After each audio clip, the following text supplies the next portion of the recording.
Euromaxx highlights. And here's your host, Carlos McConney. Hi there, everyone. I'm so glad you could join me. We have a very nice show for you with some of Euromaxx's highlights from the past week. So sit tight and enjoy, because this is what we have coming up.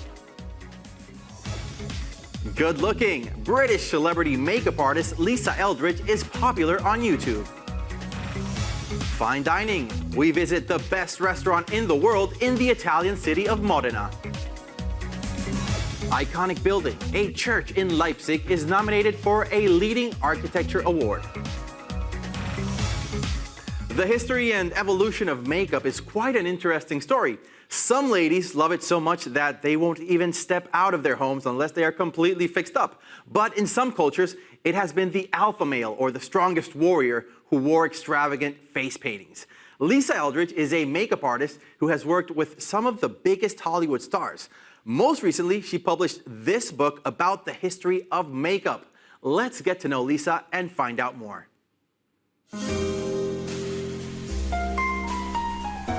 Stars of the big screen, their faces etched into our collective memory.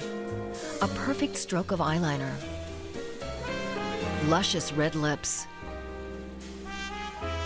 But is it their faces or their makeup we admire?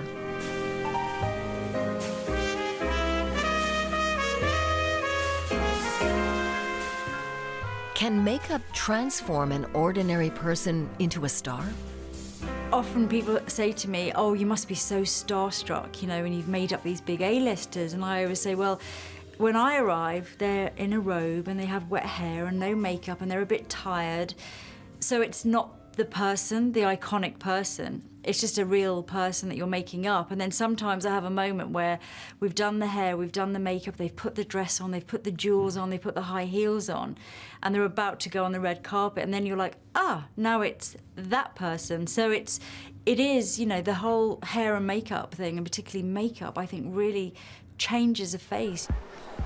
After 2 decades in the makeup industry, Lisa Eldridge has herself become a star. She's worked with several major brands and is currently the creative director of French company Lancôme. She does makeup for ad campaigns, magazine features, and celebrities like Victoria Beckham, Kate Winslet, and Emma Watson. Much of her work is done here in her London studio, the so-called House of Eldridge, a childhood dream come true. A little bit out of control. When I was 13, I was given a book about stage makeup, and it was a book from the 60s. It was a famous Broadway actor that had done up his face with all the different characters, like the Shakespearean characters. And when I saw this book, it just blew me away. I was like, wow, you can do this as a career. This is amazing. And look how transformative this is. And I just bought the tools that I needed and started doing it for school plays and things. And I remember saying to teachers, I don't need to do maths anymore because I'm going to be a makeup artist, you see? So I don't need to do that maths. And they were like, oh, yeah, right. In 2009, she set up her own YouTube channel. Here she posts makeup tutorials. Hi, I'm going to do a look today that is great for a dinner date. Her easygoing style and willingness to appear with no makeup has won her fans the world over, not just industry professionals. I think YouTube and makeup tutorials are so popular because prior to them, you could only read about makeup application in magazines, and it was very two-dimensional. You know, apply the colour to the socket line, blend and flick. I mean, what did that mean? Today, some 1.5 million YouTube users subscribe to her channel. The mother of 2 adheres to a regular posting schedule.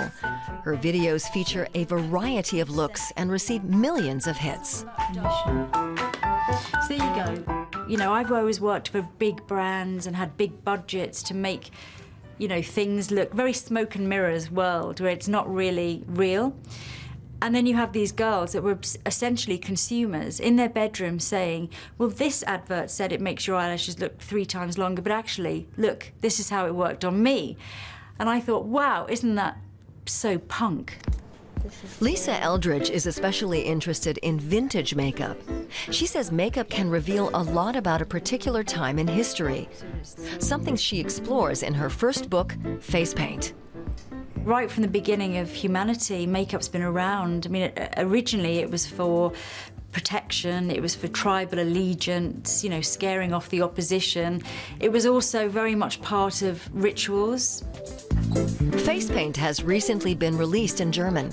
It documents the history of makeup around the world and how it became a consumer product.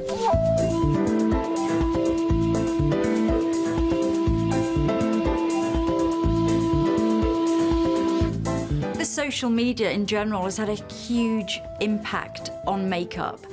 I compare it to the birth of Hollywood. You know, women didn't really wear makeup. It was just, you know, for the privileged few. It wasn't for the masses. And then you had the silent movie era, Hollywood, and suddenly regular women wanted to look like these stars. And Pioneer started to develop makeup which was available for, you know, 10 cents for a lipstick. And it was that massive crossover from no respectable woman wearing makeup to people wearing makeup and loving it. And it's a similar sea change that we're going through now. Makeup has become a hugely lucrative industry, thanks in no small part to influencers like Lisa Eldridge. The Way of St. James, also known as the Santiago de Compostela pilgrimage, is one of the oldest and best known in Europe. Spanning many kilometers, there are different routes beginning at several popular starting points around Europe. Some walk for weeks before reaching their destination. Others cycle or ride on horseback. But all these travelers are heading in the same direction.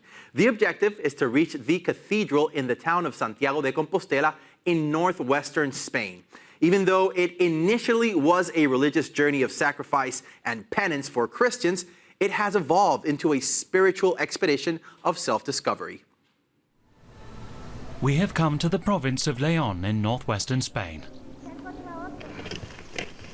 Martin Bucher, Maya Suker and their 2 children have been up since 7 a.m. Today they want to walk 26 kilometers along the famous Way of St. James.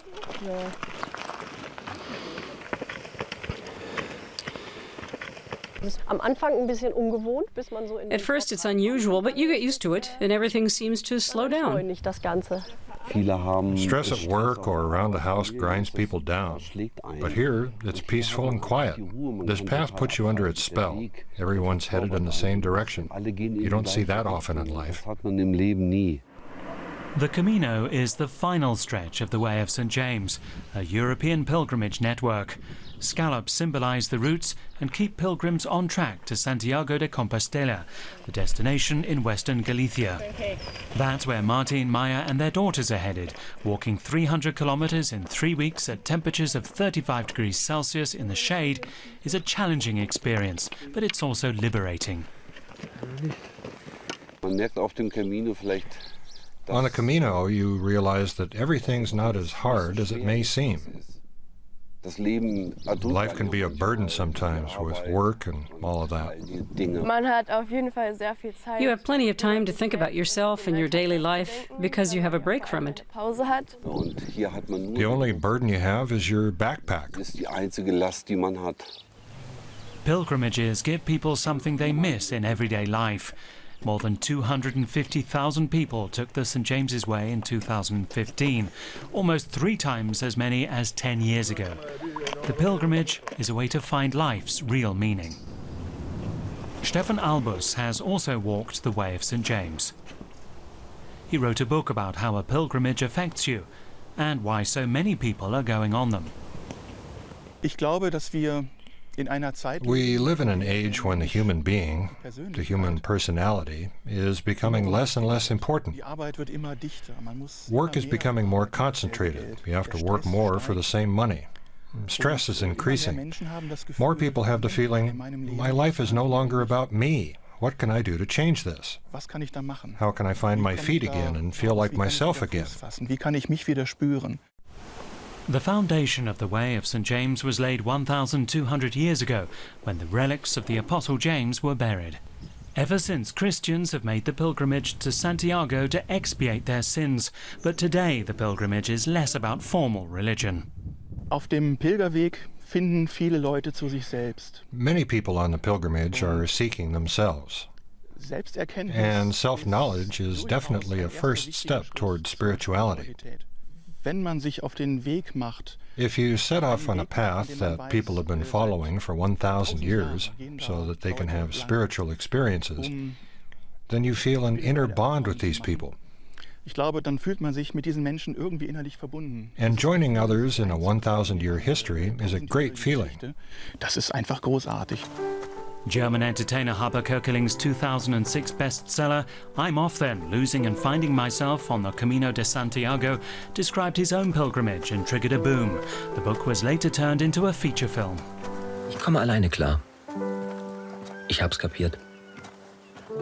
Eigentlich könnte ich jetzt nach Hause fahren. Aber warum sollte ich?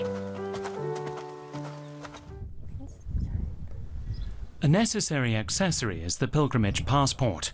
Pilgrims get stamps at inns and churches on the way. If you've walked at least 100 kilometers, you'll receive a pilgrimage document in Santiago de Compostela. Du siehst, irgendwo steht ein Stempel. At first you see they're stamping people's documents and you want one. But at some point your pilgrimage passport is so full you only take the stamps that are especially beautiful. The increasing stream of pilgrims has increased prosperity in many remote villages on the Camino, and new lodgings for pilgrims have opened. Maya, Martin and the children stay at a hostel. It may be plain, but for many people simplicity is an educational experience. When you come home, you're not another person, but you do know that you can get by on less. You don't need a lot of things. Everything you need for the day can be carried on your back. The next day, the trek continues westward towards Santiago de Compostela, one step after the other in the search for the meaning of life. Britain's restaurant magazine has released its annual list of the world's 50 best eateries. And this year, the restaurant Osteria Francesca in Modena, Italy, is at the top of that list. World-renowned chef Massimo Bottura and his international kitchen staff have consistently elevated the standards for high-end cuisine. So we paid them a visit. Oops, I dropped the lemon tart is the name of this dish. And the names aren't the only things on the menu that are this imaginative. The Osteria Francesca's extraordinary creations have lifted the restaurant to the summit of haute cuisine. The rather unassuming-looking restaurant is hidden away in a side street in Modena, northern Italy.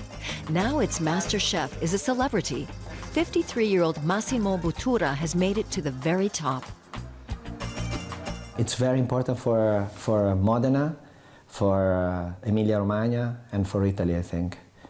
Because finally, the perception of the world about Italy is not just about pasta and pizza, but something much deeper.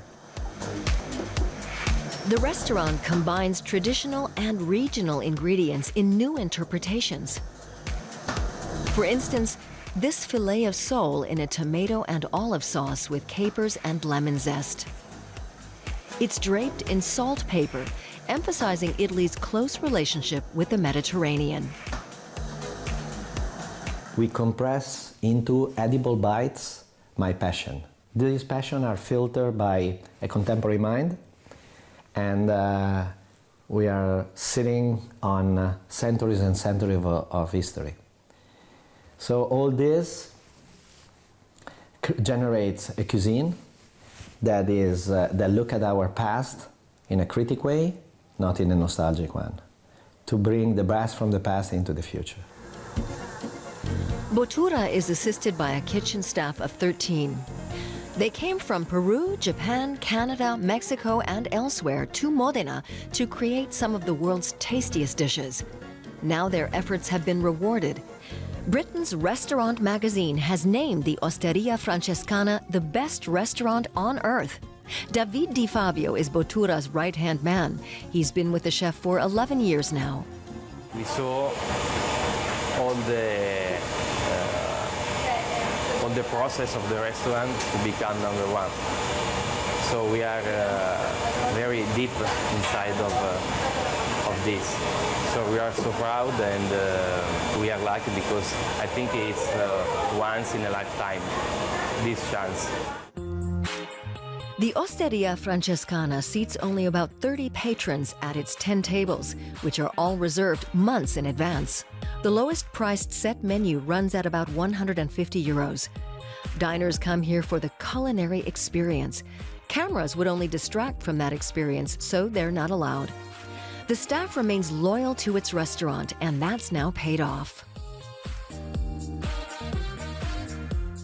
Now, with all the spotlights on us, it's very important that we give the example. And to the young generation, I always say, just, travel, expose yourself to other cultures, but travel with your ears and with your eyes open to absorb culture and energy, but never forget who you are and where you come from. It may look unpretentious, but the Osteria Francescana has made history. It's the first in Italy to top the Restaurant Magazine's list of the world's 50 best eateries. Since the weather is nice and we like island hopping just as much as the next person, we thought it would be a good idea to visit a European island paradise. The Mediterranean island of Elba is located off the coast of Tuscany and is Italy's third biggest island. On Elba, many people take pride in keeping their historical and cultural values alive. Summertime is high season for tourism on the island, so we decided to head over and find out what Elba has to offer. The ferry to Elba takes an hour. Time enough to look forward to the beautiful beaches and crystal clear water. When you stroll through Elba's capital, Portoferraio, you'll find plenty to remind you that the island's most famous resident was Napoleon Bonaparte. Napoleon lived in exile in the Villa dei Mulini for 10 months in 1814 and 1815. A group of local history enthusiasts like to dress up in Napoleonic-era costumes for special occasions. They're proud that the former French emperor chose this island for his exile. As ruler of the tiny principality, Napoleon had 10,000 subjects and an army of 1,000 men.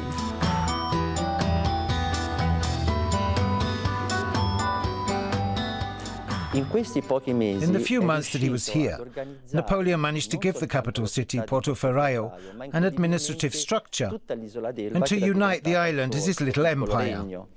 He turned Portoferraio into a miniature Paris. And he also introduced court life here.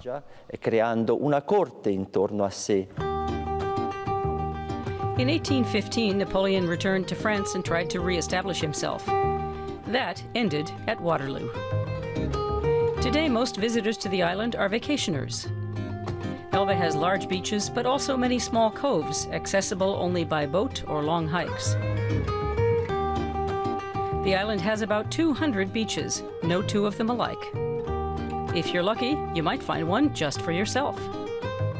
If you arrive after a long hike, you have the feeling of having truly accomplished something, like climbing a mountain peak. But of course, it's very nice in a canoe or on a ship. The town of Capoliveri on the south of the island is great for an evening stroll. Luciano Cassini has operated his restaurant here for more than 40 years. He specializes in fish and seafood. Hardly surprising on an island. Everything here is traditional. My menu's straightforward. Mostly I bake fish in the oven or barbecue it, and that's what people like.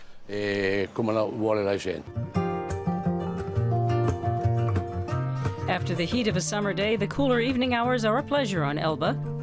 And you can count on the sun shining again and again throughout the high season in July and August.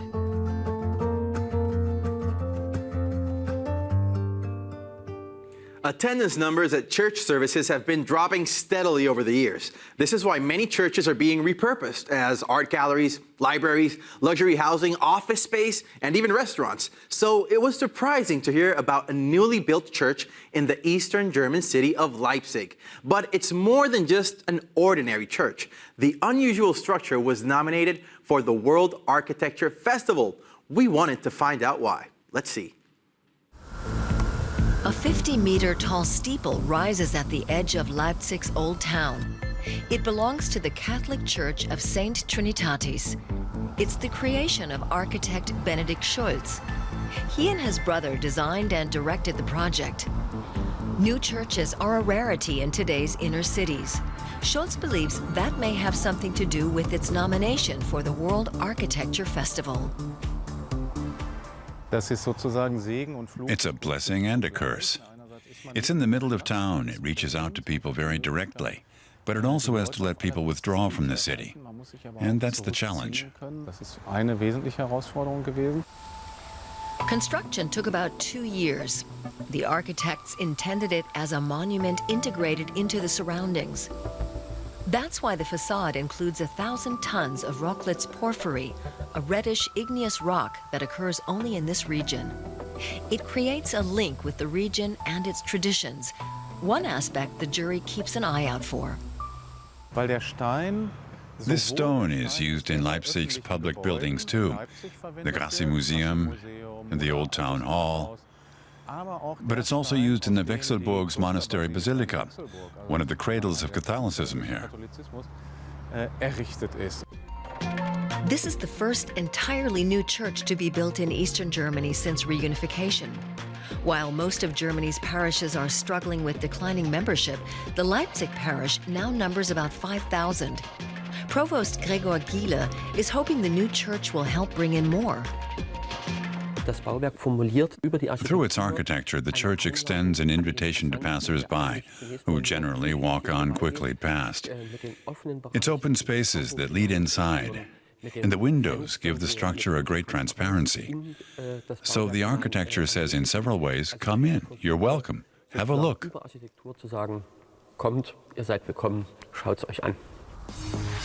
Along with the Leipzig Church, 3 other German designs have been nominated for the World Architecture Festival. One is the Helmholtz Institute in Ulm, the new parking deck at Hamburg International Airport, and this school in Hamburg's Bergedorf district. All the German nominees boast some degree of sustainability, but none as much as the Leipzig Church. It's heated by geothermal heat pumps, and the steeple's south face, here to the left, is covered with solar panels. But saving energy isn't the only aspect the World Architecture Festival looks at in compiling its shortlist. There's something spectacular in the church's form.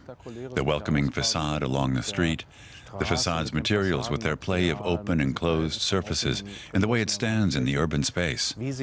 They're all unusual aspects. And at the international level, competitions do indeed look for the unusual.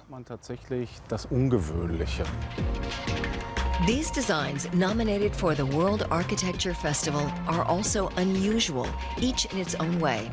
In the culture category is the Dock 1 Library in Aarhus, Denmark. Maggie's Cancer Centre in Manchester, Britain, with its abundance of natural light, was nominated in the health category.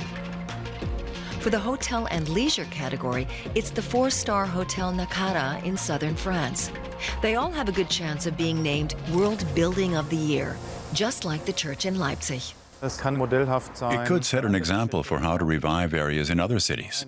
That was a vacant lot in the middle of town. Couldn't this be a new strategy? Instead of selling certain key lots for the highest price, they could be used for projects that give something back to the community. The church has already won over many of Leipzig's residents. In mid-November, it also might just win over the international jury at the World Architecture Festival. It seems like we have run all out of time for today, so I have to say goodbye. It really has been a pleasure bringing you the best of European lifestyle and culture news during these past weeks, and I'll be looking forward to joining you again very, very soon. My friends, thank you so much for always tuning in and supporting our program. Remember, you can watch our shows online by simply visiting our webpage, and you can join our social media community by liking and following our official social media accounts. Okay, I have to go. No more time. Have a good one. Bye, everyone.